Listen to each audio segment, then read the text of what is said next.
What's going on, everybody? Aaron here, and today we're taking a look at the Avengers Infinity War Hot Toys 1/6 scale sideshow figure for Doctor Strange from Avengers Infinity War. I got this one for Christmas. I'm pumped about it.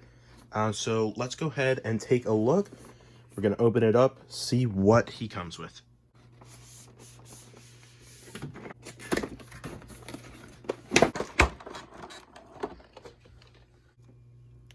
All right, so here is the figure out of the box. As you can see, I've got some of the most basic accessories on him right now. We'll get into everything else that comes with him in just a moment. But you can see here, just looking from up and down and then down and up, this figure is just beautiful.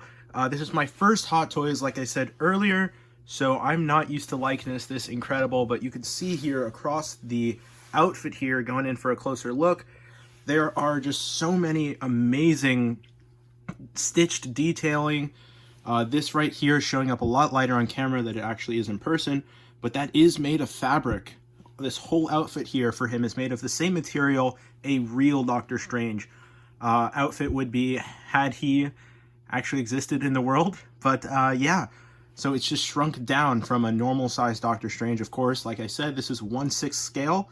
So 6 of these would make about the size of a real Benedict Cumberbatch, which is awesome. As you can see here for the hands, we have these little tassels here.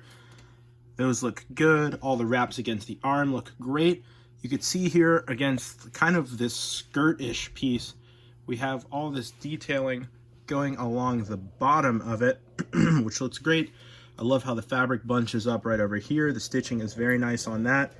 Going down here, you can see the boots are done quite nicely. We've got some kind of purple straps going along here, along with this hair stitched on in the back, which looks good. All these little, here, I'll move up for you guys. All of these little details just look great on him, which of course you expect for the price, being that these figures are so expensive. But I'm loving the detailing around this kind of waist area. You can see for the arm, more tassels there on the side, which look good. But we're going to move up to the head here, because that, of course, is what you're mostly paying that heavy price for. And as you can see, the head here, there's no mistaking this Benedict Cumberbatch head for any other actor. It's easy to tell immediately who this is, which of course is awesome. You could see there the eyes, they're actually like this crystal glossy material, so that it shines when light is against it, just like human eyes, which I think comes out great. Then, you know, we have matte finish here for the hair, so that's nice. The hair is sculpted nicely. They actually sculpted individual hairs on the top of his head, which might not even come up on camera. The fading for the goatee against the skin looks great. It makes it simulate real human hair. Much better if they didn't do that. So that's great. You could see here the Cloak of Levitation. You can see the clips here are done in this metallic gold, which is magnetic against the actual outfit. So the way that that removes is just like that. We'll take a look at the cloak in just a second. There's also a magnet against the back of the figure, allowing that to kind of stick to the back there. But let's take a look at the Cloak of Levitation so we can get into all the other accessories. All right, so here we have the Cloak of Levitation. The details on here are just unmatched. You can see they have that nice pattern that's on the inside, and I like how it's a soft material on this side, kind of rougher on the outside. The shoulder pad looks great. You can see once light hits it in certain areas, certain details come out, which is great. I love this like brainy looking design here on the back of the cloak. And there's the bottom of it. The sides of it, I think, are wired, so we can actually put this in the pose that we want it to on the figure. Levitation, we get 2 Eye of Agamottos. One is going to be closed, which is sculpted and painted beautifully. Looks just like a small version of the real one.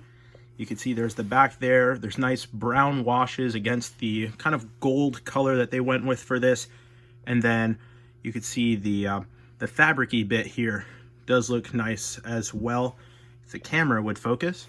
But that's how that one looks. There's also the open one, which reveals the time stone right there. I gotta say, I'm not really a fan of this open one just because, well, that's supposed to be an infinity stone. That little circular, perfectly smooth ball in the middle there does not remind me of the stone and how rough it actually looks, you know, in realism. But I guess it's kind of cool. I also don't like that metallic olive green that they kind of went with there, especially since the stone is like a translucent, I guess, dark green, light green, something in the middle of that. It's just not olive green. It also comes with 2 sling rings. I don't really have much to say on these. They're tiny, and they go on the figure. As far as articulation goes for this guy, I'm going to show it. I usually wouldn't, but like I said, this is my first Hot Toys figure, so let's go ahead and take a look at it anyway. So for articulation, we've got out for the arm. The arm cannot rotate all the way, though. There's a cutoff point to it going forward right about here. There's a cut at the elbow, and then that's like that on both sides for the arms. The legs go forward, and there's a cut at the knee, which can be moved back down. He does have a bit of a waist swivel, which is nice.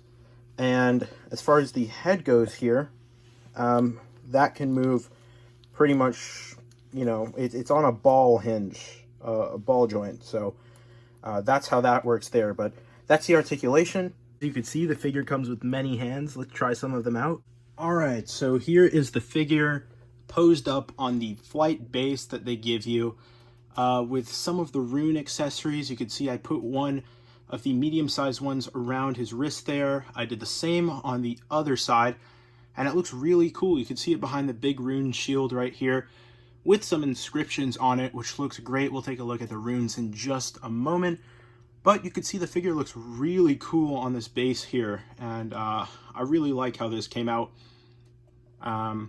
You can see I have him in this kind of flight pose, jumping towards lunging type pose, and it looks good. And you can see how the runes fit into the fingers there.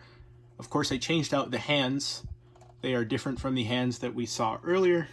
And you can see the cloak of levitation there on the back is actually hiding the clip that this figure is on from the base. So that's awesome. The figure looks great on here. It looks really cool. I have him kind of looking down right now. I know that must look awkward for you guys, but from the eye level I'm at, this is the pose that's really cool. I might end up going with this pose, not sure yet.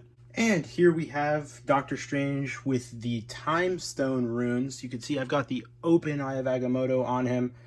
I like this pose a lot, and I also switched out the hands because, of course, he doesn't have any type of runes on his hands when he is in this position. This is kind of the Infinity War on Titan, looking at the 14,605,000 different outcomes, but I like it. And again, that clip there is being hidden away by the Cloak of Levitation, so it works out. I think I'm gonna pose him in the pose I had him in before, but we could still keep playing around with some of the accessories. As you can see, there's some inscription detailing on the runes there, which look cool.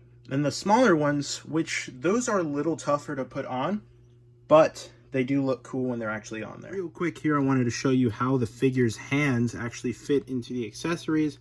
You can see here you're supposed to slide in the fingers just like that, and then they kind of click on here, but you just have to put them in place individually, and then that's how you would get that going there on the accessories. And one thing I didn't mention with the hands, you can see the veins coming out of some. They're sculpted with texture. The fingernails come out nicely.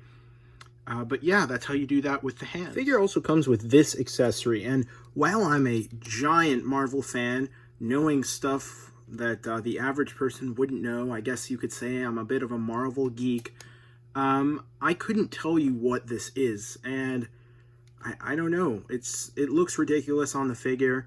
So this is the accessory I won't be using for it, but I guess if you like large and ridiculous accessories, this would be something fit for you. Also included with the figure is this backdrop that I guess is supposed to be Titan that they want you to display the figure with, but it's such an oversized cardboard-like piece that, you know, it takes up too much space for me to display it with personally, but I do think it looks cool. Here's a look at that backdrop by itself. Here's the base included with the figure. You can see it says Doctor Strange there. Alright guys, so that is my review of the Hot Toys Doctor Strange.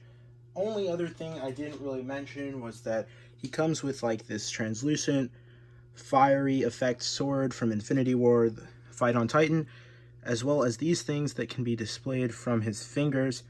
But other than those two little accessories, I think I showed you guys everything that comes with this guy. I just wanted to say thank you so much for watching.